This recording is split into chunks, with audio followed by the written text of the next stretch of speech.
வந்து கூட்டங்களில் கலந்துக்கணும் அப்படிங்கிறது என்னுடைய மிகப்பெரிய ஆசை. இயற்கை விவசாயம் செஞ்சுட்டு இருக்கேன். இயற்கை விவசாயம் ஃபஸ்ட்டு நான் கெமிக்கல் விவசாயம் தான் பண்ணிகிட்டு இருந்தேன். என்னன்னு பார்த்தீங்கன்னா, அந்த கெமிக்கல் விவசாயத்தில் நம்ம செய்யும்போது சரியான முதலீடு எடுக்க முடியல. ஏன்னா அப்பாவி காலத்துலேருந்து தாத்தா காலத்துலேருந்து அது கெமிக்கல் போட்ட நிலம் அப்படிங்கிறதுனால அந்த மண்ணில் வந்து நம்மளால் சரியான ஒரு ஈல்டு எடுக்க முடியல. பயிர் வச்சோம்னாலும் நோய் தாக்குதல், செடி வெள்ளை அடிக்கிறது. எங்கள் ஏரியாவில் வந்து பார்த்திங்கன்னா கரும்பு, மரவள்ளிக்கிழங்கு, மஞ்சள், அதிகமாக தென்னை, இந்த மாதிரி பயிர்கள் தான் வைப்போம். எங்காவது 1-2 பக்கம் தான் நெல் நடுவாங்க. நம்ம மரவள்ளிக்கிழங்கு பார்த்தீங்கன்னா அந்த மஞ்சள் அடித்து, கரும்பு மஞ்சள் அடித்து சரியான வளர்ச்சி இல்லை. அதனால் மண் டெஸ்ட் பண்ணி பார்த்தேன். மண் டெஸ்ட்டில் வந்து உங்களுடைய மண் வந்து நல்ல மண் இல்லை, நீங்கள் வந்து மண்ணை மாற்றணும், மண்ணில் உங்களோட சத்து தலைச்சத்துலேருந்து அனைத்து விதமான சத்துமே இல்லாமல் போயிடுச்சு அப்படின்னு சொன்னாங்க. அதுக்கப்புறம் தான் இயற்கை விவசாயத்துக்கு மாறணும் அப்படின்னு சொல்லி மாறினோம். ஃபஸ்ட்டு மாறும்போது நார்மலாக இப்போ கெமிக்கல் விவசாயம் நீங்கள் இருந்தீங்கன்னா எப்படி இருப்பீங்களோ அதோ மனநிலையில் தான் நான் இருந்தேன். அப்போ வந்து இந்த கட்சி ஃபோன் இல்லை, நம்மகிட்ட இந்த சாதா ஃபோன் தான் இருந்துச்சு ஒரு 10 வருஷத்துக்கு முன்னாடி எல்லாம். அப்போ வந்து நம்ம நாட்டு மாட்டோட சாணம் ஒன்றுக்கு இதுதான் வந்து இயற்கை விவசாயம் அப்படின்ட்டு தான் உள்ள ஃபஸ்ட்டு ஸ்டெப் எடுத்து வச்சு பண்ணினோம். அப்போ சக்தியெல்லாம் எடுத்து இந்த பஞ்சகாவியா ஜீவாமிர்தமெல்லாம் பண்ண தெரியாது. சாணத்தை கொண்டு போய் மடையில் வச்சு தான் அப்படியே ஒன்றா கரைச்சி விட்டுக்கிட்டு இருந்தோம். அதில் ஓரளவுக்கு கொஞ்சம் மாறுதல் இருந்தது, இருந்தாலும் நம்மளால் சரியான ரிசல்ட் எடுக்க முடியல. அப்போ அண்ணங்கிட்ட செல்லு இருந்துச்சு.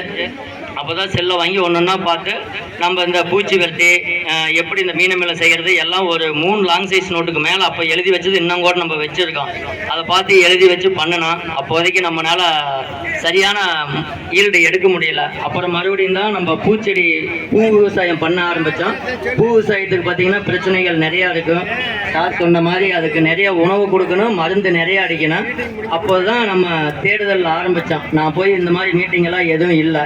நான் ஒவ்வொரு விவசாயியாக போய் அவங்க காட்டிலேயே சந்தித்து கற்றுக்க ஆரம்பிக்க முடியுதான். ஒவ்வொரு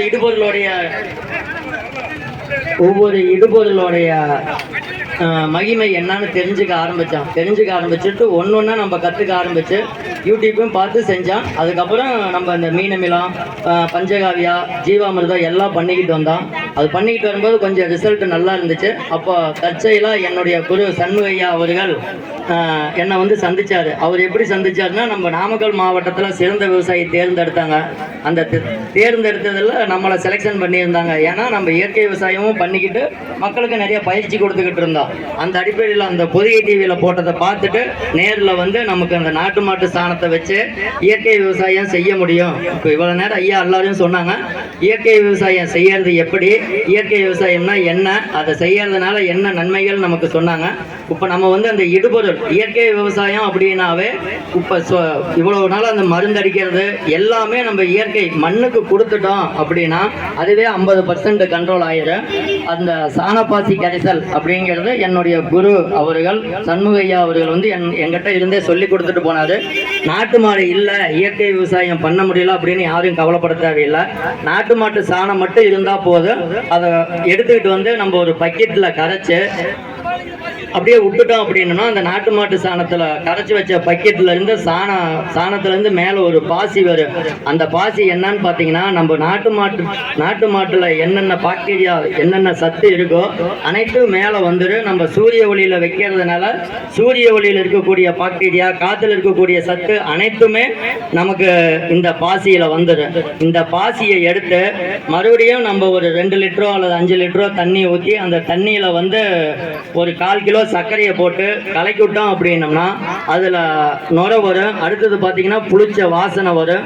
அந்த புளிச்ச வாசனை வந்தோடனே அந்த தண்ணியும் அந்த பாசியும் பச்சை கலராக இருக்கிறது மஞ்சள் கலராக மாறும்.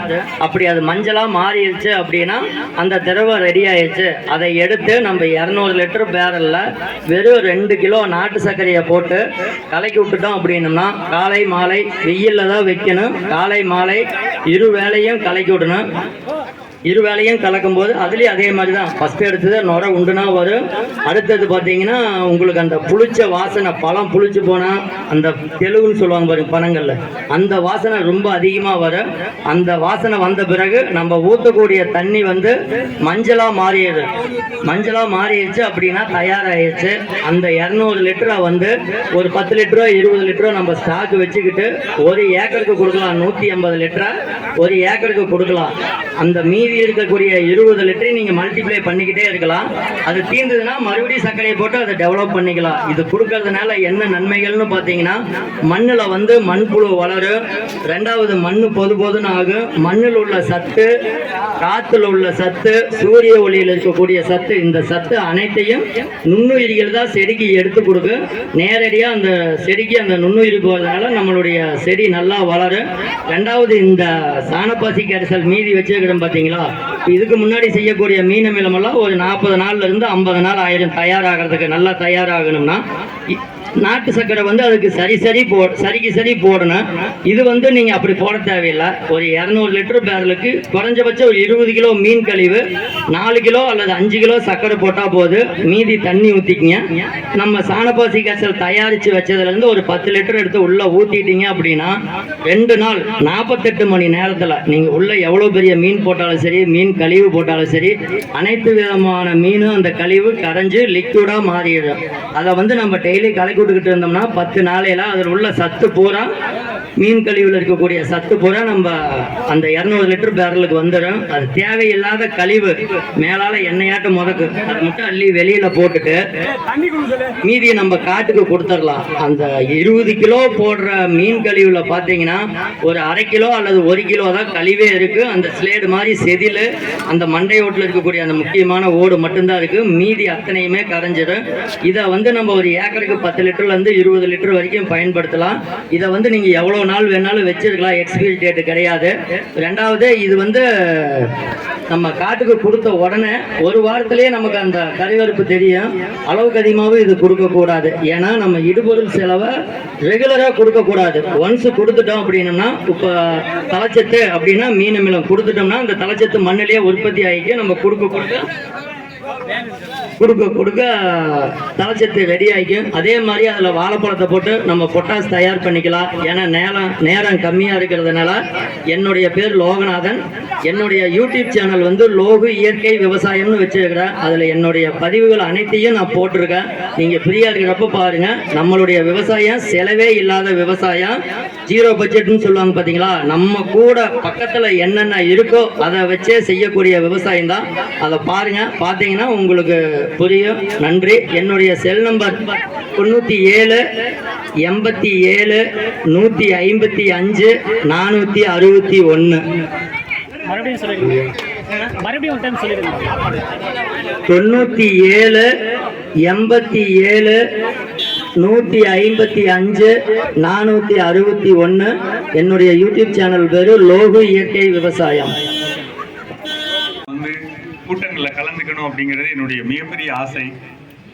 இது ஏன் எனக்கு நடக்காமல் இருந்தது அப்படின்னா, திண்டுக்கல்ல இருக்கிறப்ப கள்ளக்குறிச்சிக்கு வர்றது, காலையில் வந்துட்டு சாயந்தரம் போகிறதுக்கு ஒரு உருப்படியான ட்ரெயின் இல்லை.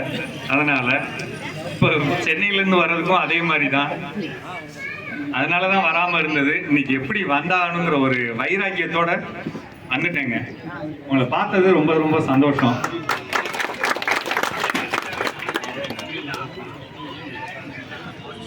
இந்த பகுதி என்னை பொறுத்தவரையில மிக மிக முக்கியமான பகுதிங்க. ஒரு 2 மாதத்துக்கு முன்னாடி இந்த மாவட்டத்துக்கு ஆய்வுக்காக நாங்கள் தலைமை செயலகத்திலேருந்து வந்திருந்தோம். அந்த இடத்துல இருக்கு இந்த மாவட்டத்தோட சிறப்பு செயல்பாடுகள் என்ன, சிறப்பு இயல்புகள் என்ன.